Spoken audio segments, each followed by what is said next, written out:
harus pakai akal, Pak. Itu satu. Karena itu instrumen utama yang membedakan mana manusia yang punya tanggung jawab di hadapan Allah sebagai khalifah, mana yang tidak. Yang pertama akal, karena Nabi mengatakan ladina liman la aklalah. Jadi ternyata dalam segala dimensi agama, untuk memahami modal utama kita akal itu. Baik dalam ilmu akidah, ilmu fikih, ilmu tasawuf, itu modal utama memahami agama ini akal. Cuma begini, kadang-kadang ada ilmu yang rasa akalnya lebih banyak, ada ilmu yang rasa akalnya lebih sedikit, jadi porsinya lebih sedikit. Kalau yang lebih sedikit biasanya ilmu tafsir, ilmu hadis, ilmu fikih, usul fikih rada banyak dikit. Rada banyak. Ilmu akidah agak banyak. Ya, ilmu akidah agak banyak. Tapi Allah memang sangat memerintahkan kita mempotensikan akal semaksimal mungkin. Karena itu yang memuliakan kita daripada binatang. Tapi dalam satu sisi ada rambu-rambu dari Nabi Muhammad. Tafakkaru fi khalqillah wala tafakkaru fi zatihi. Dalam redaksi lain, wala tafakkaru fi zatillah. Berfikirlah tentang ciptaan Allah, jangan berfikir yang mendalam tentang zat Allah. Yang boleh itu berfikir tentang sifat. Kalau sifat boleh, Allah Maha Indah, indahnya bagaimana ya? Yang hakikinya mah kita nggak akan ketemu, Pak. Tapi kalau deskripsinya, Bapak kalau mau tahu Allah Maha Indah, ya lihat saja bagaimana indahnya alam semesta ini. Ke Bogor lah, ke puncak. Atau kemana lah, begitu. Tapi bukan berarti menyamakan, itu yang tadi saya katakan. Manusia itu yang paling dekat adalah alam ini. Maka ada kalam ulama yang mengatakan, kenali dirimu, maka nanti kamu kenal Tuhanmu. Ini pasti ditahunya hadis nih. Man arafa nafsah, faqad arafa rabbah. Itu bukan hadis ya. Bukan hadis itu. Itu bukan hadis, itu kalamnya Yahya bin Mu'az Ar-Razi, seorang ulama sufi. Saking terkenalnya orang bilang hadis itu. Nah, jadi kenali dirimu yang paling dalam sebagai makhluk Allah. Jadi wasilahnya ini dulu, baru Anda kenal Allah Subhanahu. Itu juga bahasanya kenal, Pak. Nah, bahasanya kenal. Makhluk tuh nggak bisa tahu betul tentang Allah, nggak bisa. Karena ada keterbatasan yang perbedaan yang begitu jauh. Kita makhluk hina, Allah yang makhluk, Allah itu zat yang mulia. Nah, maka Allah bahasanya liya'rifuni. Dalam hadis itu, saya ciptakan makhluk supaya kenal saya, bukan tahu saya. Jadi boleh kita berpikir tentang Allah selama berpikir tentang sifat-sifatnya yang itu masih dalam kadar manusiawi. Bukan dalam arti terlalu taktil berlebihan. Oh, Allah mungkin indahnya dalam hakikatnya begini. Enggak, itu namanya ngada-ngada itu. Ya. Itu sudah diilustrasikan oleh Allah dalam Al-Quran. Bagaimana Allah maha indah, maha penyayang. Dan itu juga indah itu kan enggak selalu yang bisa terlihat, Pak.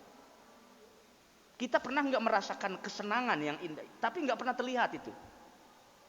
Kita pernah enggak merasakan nyaman, tapi bukan karena kondisi. Ini Bapak dalam kondisi lingkungan yang rumit nih, ruwet. Tapi hati Bapak tetap tenang. Pernah enggak merasakan begitu? Pernah, atau sebaliknya, kondisinya tenang, tapi bawaannya pengen pulang. Bini nelponin mulu. Nah itu misalnya, kan ada kondisi-kondisi begitu ada. Jadi enggak selamanya seperti itu. Kita ini menghadap zat yang maha gaib dan batin. Dia juga ya. Zat yang maha batin dan zohir. Huwal awwalu wal akhiru wal zohiru wal batin. Jadi kita menghadap kepada zat yang punya dua dimensi.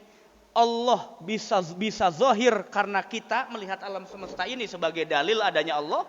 Allah juga maha batin. Karena batin kita tidak seperti menyembah berhala. Begitu. Jadi dua-duanya harus kita pakai.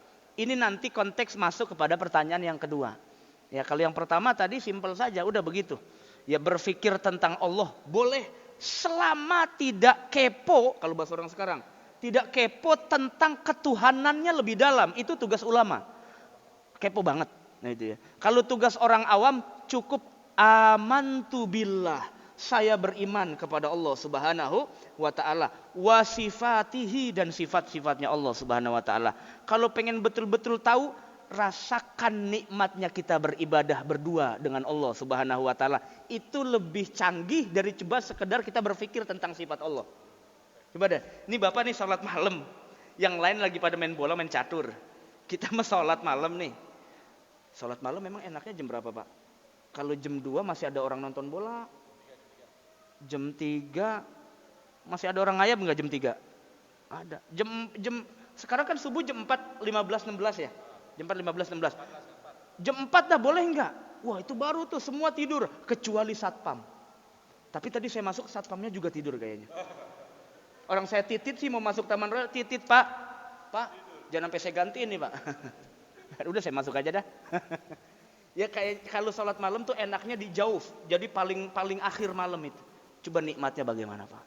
Itu lebih nikmat dari kita berpikir tentang Allah. Kenapa? Hati kita yang merasakan. Kok kita bisa ya doa itu ngerasa kayaknya kita kayak lagi deket banget dengan Allah. Itu tadi kuncinya. Hadirkan semua ibadah. Niat kita hanya tulus karena Allah Subhanahu wa taala. Nanti Allah yang kasih. Bagaimana rasanya Allah betul-betul dekat. Kadang ada orang yang sering di tempat baik tapi ngerasa Allah jauh. Kenapa? Itu ibadahnya, orientasinya bukan karena Allah. Kalau betul-betul karena Allah, itu yang disebut Nabi dalam hadis Jibril, anta'budallah ka'annaka taroh. Itu tipsnya. Supaya kita selalu merasa dekat dengan Allah. Ibadahlah kepada Allah ka'annaka. Ka'annaka ini ada tasbih. Seolah-olah hatimu rasakan kamu sedang menghadap Allah sebagaimana kamu menghadap bos. Pasti diberesin menghadap bos, interview nih mau apalah. Nah itu ya, sama menghadap Allah juga. Harus khudu, tunduk, harus khusyuk. Setiap bacaan yang kita bacakan, kita renungkan, rukunya juga kita renungin. Kenapa harus ruku? Ruku ini simbol apa sebetulnya? Sujud itu simbol apa? Kita renungin. Insya Allah di mana aja kita nebak, kalau bahasa orang gondrong, itu kita tetap merasakan adanya Allah Subhanahu wa taala. Yang sangat-sangat ambigu itu adalah hidupnya dari akhir balik sampai sekarang, Pak. Dia ibadah. Satu pun enggak pernah merasa dekat dengan Allah Subhanahu wa taala. Ini bahaya, hati-hati. Ini ciri orang yang akhir hayatnya itu bakal su'ul khotimah. Wal iyadzubillah min zalik. Jadi upayakanlah mau Bapak sedekah, mau sholat, mau zakat. Niatnya pertama begini. Saya niat. Kalau bahasa orang kita dah. Saya niat karena Allah Subhanahu wa ta'ala. Makhluk hanya wasilah. Yang paling penting adalah niatnya. Orientasinya di sini hanya Allah Subhanahu wa ta'ala. Nggak ada yang lain. Maka sering-seringlah latihan begitu dalam hati.